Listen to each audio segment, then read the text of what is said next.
2024 వచ్చేసింది. కొత్త సంవత్సరం, కొత్త కొత్త వాగ్దానాలు అయితే ప్రతి ఒక్కరు చేసుకుంటూ ఉంటారు. కానీ ఈ సంవత్సరం అయితే ఇలా చేయకండి. కారణం ఏంటో నేను చెప్తాను. ఈ అగ్గిపుల్ల మనం వెలిగిస్తే వెలుగుతుంది, కానీ త్వరగా ఆరిపోతుందని మనం అనుకుంటాం. కానీ అలానే పట్టుకొని ఉంటే మన చేతినే కాల్ చేస్తుంది. ఇది నిజం. ప్రతి సంవత్సరం స్టార్టింగ్ లో అందరూ అయితే హై ఉంటారు. కొత్త కొత్త తీర్మానాలు, కొత్త కొత్త బుక్స్ కొంటారు. ప్రజలు పెద్ద పెద్ద వాగ్దానాలు చేసేస్తారు. నేను అది చేసేస్తాను, ఇది చేసేస్తాను అని సంవత్సరం స్టార్టింగ్ లో అయితే ఫుల్గా హైలో ఉంటారు. జనవరిలో అయితే ప్రేరణ అత్యధికంగా ఉంటది. ప్రతి ఒక్కరూ పొద్దున్నే లేస్తారు, పొద్దున్నే జిమ్ కి వెళ్తారు, కొత్త బుక్స్ కొంటారు, కొత్తగా ఏదో ఒకటి పీకేద్దాం అని అయితే ఫుల్ అనుకుంటారు. 365 రోజులు అయిపోయిన తర్వాత మళ్ళీ అదే ఫీలింగ్ లో ఉంటారు, ఏం చేయలేదని. క్యాలెండర్ లో పేర్లు మాత్రమే తిరుగుతాయి, కానీ పనులైతే అలానే ఉండిపోతాయి. నాకు ఎగ్జాక్ట్ గా 22 సంవత్సరాలు అనుకుంటా. మోటివేషన్ అనేది ఒక పెద్ద స్కామ్. ఇదే నిజం. గత సంవత్సరం కంటే ఈ సంవత్సరం మెరుగుగా ఉంటదనే ఒక ఫీలింగ్ ఏదైతే ఉందో అదొక పెద్ద తలనొప్పి. నేను మీకు ఒక సవాల్ విసురుతున్నా. ఫెయిల్యూర్ కి స్టార్టింగ్ ఎక్కడి నుంచి స్టార్ట్ అవుతుందో తెలుసా? మనం మన మైండ్ ని కంట్రోల్ చేయడానికి ట్రై చేస్తాము. అసలు నిజాన్ని మనం టాపెట్టేస్తాం, అక్కడే స్టార్ట్ అవుతుంది మన ఫెయిల్యూర్ కి స్టార్ట్. ఒక బుక్ లో ఒక చాప్టర్ లో చెప్పుందన్న, ఒక ఖాళీ గదిలో దీపాన్ని కదిలించే వాళ్ళే లేనప్పుడు ఆ దీపం ఎప్పుడు ఎలా ఆరిపోతుంది? స్థిరంగా అట్లనే ఉంటది, అంతే కదా? సో గాలి లేనప్పుడు దాన్ని ఆర్పే శక్తే లేదు. సో అలాంటప్పుడు ఆ యొక్క జ్యోతి స్థిరంగా ఉంటది. కానీ మన మనస్తత్వం, మన గోల్స్ స్థిరంగా ఉన్నాయా? ఇన్స్టాగ్రామ్ లో మన ఫ్రెండ్స్ లైఫ్ ని చూసినప్పుడు వాళ్ళు స్థిరంగా ఉన్నారని చెప్పేసి మనం స్థిరంగా లేము అని చెప్పేసి మనం ఏదైపోతాం. అండ్ నిజం చెప్పాలి అంటే వాళ్ళకి సక్సెస్ చాలా ఎక్కువ ఉంది, మనకి సక్సెస్ చాలా తక్కువ ఉంది. వాళ్ళకి మంచి శాలరీ వస్తుంది, వాళ్ళకి మంచి లైఫ్ సెట్ అని అనుకుంటే అదొక పిచ్చితనం. రీసెర్చ్ ఏం చెప్తుందంటే 40% మనుషులు వాళ్ళని వాళ్ళు తక్కువ అంచనా వేసుకొని అన్ఫిట్ అని ఫిక్స్ అయిపోతారు ఇన్స్టాగ్రామ్ వాడటం వల్ల. ఇవాళ మన సర్కిల్ ఎంత పెద్దదంటే మనకి ఇన్ఫర్మేషన్ ఓవర్లోడ్ అవుతుంది. అన్నిటికంటే ముఖ్యంగా నా తరపు నుంచి ఒక్కటి టిప్ నేను ఇవ్వాలి అంటే, సోషల్ మీడియా న్యూస్ మీద బిలీవ్ చేయటం లేదా దాని మీదే భరోసా పెట్టుకోవటం వదిలేయండి. వెతకండి. ఏ స్టోరీస్ని మీరు చదవటమో చూడటం వలన మీకు ఇన్స్పిరేషన్ దొరుకుతుందో వెతకండి. మీకు అప్పుడప్పుడు అనిపిస్తూ ఉండొచ్చు, నాలో ఇది తక్కువ, నాలో అది తక్కువ అని. అప్పుడప్పుడు అనిపిస్తుంది అనమాట. కొన్ని ప్రొఫైల్స్ చూస్తే నాలో ఇది తక్కువ, వాళ్ళలో ఇది ఎక్కువ అని. అలాంటప్పుడు అలాంటి ప్రొఫైల్స్ని అన్ఫాలో చేసేయండి. ఇన్ఫ్యాక్ట్ నా ప్రొఫైల్ చూసి మిమ్మల్ని మీరు తగ్గించుకుంటున్నారు అంటే, లేదా మిమ్మల్ని మీరు తక్కువ అంచనా వేసుకుంటున్నారంటే నన్ను కూడా అన్ఫాలో చేసేసేయండి. నాకు తెలిసి చాలా తక్కువ మంది ఇలా మాట్లాడుంటారు, నా ప్రొఫైలే నన్ను అన్ఫాలో కొట్టేయండి అని చెప్పడం. అని అదే నిజం, అదే మంచిది. నా స్టోరీస్ చూడటం వల్ల మీకేమైనా నెగిటివ్ ఫీలింగ్ వస్తుంటే ఖచ్చితంగా అన్ఫాలో చేసేసేయండి. లేదా ఇన్స్టాగ్రామ్ లో మ్యూట్ అనే ఆప్షన్ ఉంది, వాట్సాప్ లో మ్యూట్ అనే ఆప్షన్ ఉంది, యూట్యూబ్ లో నాట్ ఇంట్రెస్టెడ్ అనే ఆప్షన్ అయితే ఉంది. అలాని మీరు నెగిటివ్ కామెంట్స్ పెట్టాల్సిన అవసరం లేదు, లేదా మిమ్మల్ని మీరేం చేయట్లేదు అని బిలీవ్ చేయాల్సిన అవసరం అయితే అస్సలకి లేదు. నమ్మండి. కొత్త సంవత్సరం స్టార్టింగ్ ఈ నెగిటివిటీని వదిలేయటంతో స్టార్ట్ చేయండి. లైఫ్ చాలా బాగుంటుంది. మీ సర్కిల్ ని క్లియర్ చేసుకోండి, సోషల్ సర్కిల్ కూడా. Okay, let's understand. ప్రతి సంవత్సరం స్టార్ట్ అయ్యే ఈ న్యూ ఇయర్ రిజల్యూషన్స్ ఎందుకు ఫెయిల్ అవుతాయి అనేది అర్థం చేసుకోండి. రీజన్స్ రెండే ఉంటాయి, నేను చెప్తాను. ఒకటి ఓవర్ కమిట్ చేస్తాము, ఇంకొకటి అండర్ షేర్ చేస్తాము మనల్ని మనం. అంటే ఏంటి?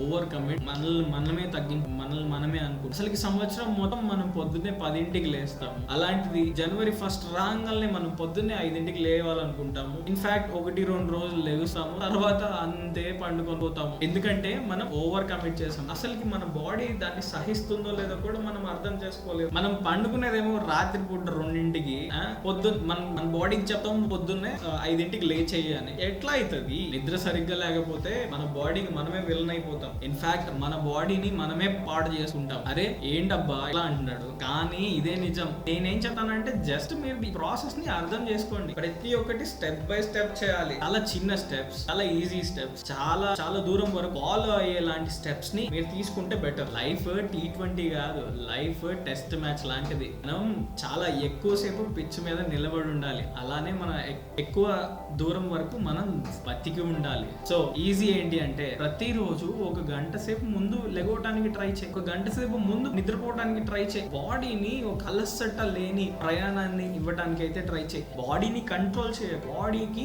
సహకరించు. ఇంకా న్యూ ఇయర్ రిజల్యూషన్స్ ఇంకా ఎలా ఫెయిల్ అవుతాయి అంటే, మనల్ని మనం అండర్ షేర్ చేస్తాము. మీ న్యూ ఇయర్ రిజల్యూషన్స్ ఎందుకు ఫెయిల్ అవుతాయంటే మీరు ఎంత డిసిప్లైన్డ్ గా ఉన్నా మీ చుట్టుపక్కల ఉండే వ్యక్తులు ఏదో ఒక విధంగా అయితే ఆ మోటివేషన్ నుంచి పక్కదారి అయితే పట్టించే ప్రయత్నం అయితే చేస్తారు, లేదా మీరే ఆ పక్కవారిని చూసి మీ మోటివేషన్ ని మీరే కొలాప్స్ చేసుకుంటారు. అందుకనే ఎక్కువసేపు పక్కవారి మీద ఫోకస్ చేయడం మానేయండి. ఎందుకంటే ఈ ప్రాబ్లంతో వచ్చే తిప్పల్ని ఫేస్ చేయాల్సింది మీరే. ఇంకొక విధంగా చెప్పాలి అంటే మనకి సంబంధించిన మన గోల్స్ని అన్నింటినీ మనం ఒక డైరీలో రాసుకుంటాము. ఎందుకో చెప్పనా, మనం భయపడతాం. ఎలానో చెప్తాను వినండి. ఈ సంవత్సరం ఒక 10 kgs వెయిట్ తగ్గించుకోవాలి అని మనం అయితే ఫిక్స్ అయ్యి అదే అందరికీ చెప్తాము. At the end of the year మన వెయిట్లో ఎటువంటి చేంజ్ ఉండదు. అలాంటి సిచ్యువేషన్స్లో ఈ విషయాన్ని అందరికీ చెప్పేస్తూ ఉంటాం, కానీ at the end of the year మనం వెయిట్ లాస్ అవ్వకపోతే మనమే కోసేసుకుంటాం. అందుకనే మనం వేరే వాళ్ళకి చెప్పము. సో ఇలాంటి సిచ్యువేషన్స్ లో మన ఫ్రెండ్స్ తో షేర్ చేసుకోకపోతే, ఇలాంటి సిచ్యువేషన్స్ లో పక్క వారికి మన గోల్స్ ని తెలియచేయకపోతే వాళ్ళు అసలు మనకి ఎలా హెల్ప్ చేస్తారు అనుకుంటున్నాం? సో వీడికి ఒక సింపుల్ తరీకా ఉంది. వో means not and way means forcing. మీరు ఎప్పుడైనా మీకు ఇష్టమైన కమెడియన్ని మీ స్టేజ్ మీద ఉండి ఆ కామెడీని వింటని చూసారా? మీకు ఇష్టమైన సింగర్ స్టేజ్ మీద ఉండి ఆ ఇష్టమైన పాటను పాడుతున్నప్పుడు మీరు చూసారా? ఇప్పుడు మీకు అనిపించలేదా వాళ్ళు చాలా ఎఫర్ట్తో వాళ్ళ పనిని వాళ్ళు చేస్తున్నారని? లేదా మీకు అనిపిస్తుందా చాలా ఫోర్స్డ్గా వాళ్ళు పని చేస్తున్నారని? వాళ్ళకైతే అది చాలా ఈజీ, ఎందుకంటే వాళ్ళు దానికోసమే పుట్టారు అండ్ దానికోసమే పని చేస్తున్నారు కాబట్టి అది చాలా ఈజీగా ఉంది వాళ్ళకి. ఎందుకంటే వే అనే కాన్సెప్ట్ని వాళ్ళు వాళ్ళ పనితో మిక్స్ చేసుకొని చూస్తున్నారు.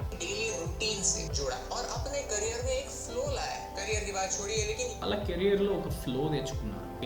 వాళ్ళ కెరియర్ను వదిలిపెట్టండి, ఈ ఫ్లోని మన కెరియర్ లో కూడా మనం తెచ్చుకోవచ్చు. ఎలా? అకౌంటబిలిటీని పెంచడం వల్ల. మన యొక్క లక్ష్యాన్ని మన దగ్గరగా ప్రయాణం చేసే వ్యక్తులతో మనం షేర్ చేసుకుందాం. మీరు ఒక చెక్ లిస్ట్ తయారు చేసుకోండి, వాళ్ళకి చెప్పండి. మిత్రుని యొక్క సహాయాన్ని తీసుకోండి. అసలుకి మీ ఫ్రెండ్స్ కి మీరు మీ యొక్క గోల్స్ ని చెప్పకపోతే, లక్ష్యాలని చెప్పకపోతే, అంటే మీరు మీ లక్ష్యాన్ని ఛేదించడానికి మీరు సిద్ధంగా లేరు అన్న విషయాన్ని అయితే గుర్తుపెట్టుకోండి. నేను మీకు నిజం చెప్తున్నాను, అప్పుడప్పుడు నా వీడియోలు నేనే చూసుకున్నప్పుడు నాకైతే చాలా విచిత్రమైన ఫీలింగ్ ఉంటుంది. ఎందుకంటే నేనే చేసేసానా, నేనే ఇంత చేశానా అని నా లైఫ్ని నేనే చూసుకున్నప్పుడు చాలా ప్రౌడ్గా ఫీల్ అవుతాను. అండ్ సో నేను మీకు కూడా అదే షేర్ చేస్తున్నాను. సో మీ యొక్క న్యూ ఇయర్ రెజల్యూషన్ని గుడ్డిగా అయితే నమ్మకండి, ఒక హెల్ప్ తీసుకొని అయితే చేయండి. అండ్ మీ మోటివేషన్ని ఒక స్కామ్ లాగా అయితే భావించండి అని నేను మీకు చెప్తున్నాను. వీడియోని మీరు చివరి దాకా చూసారా అంటే నా మెసేజ్ మీ దాకా అర్థమైందని నేను భావిస్తున్నాను. అండ్ ఈ జర్నీలో మీరు కూడా నాతో పాటు ట్రావెల్ చేయాలి అంటే కింద సబ్స్క్రైబ్ బటన్ ఉంటుంది, సబ్స్క్రైబ్ చేసుకోండి. మీరు ఈ వీడియోని షేర్ చేయడం వల్ల ఇన్ఫర్మేషన్ చాలా మంది దగ్గరికి పాస్ అయ్యే ఛాన్సెస్ ఉంటుంది. Next video. జై హింద్.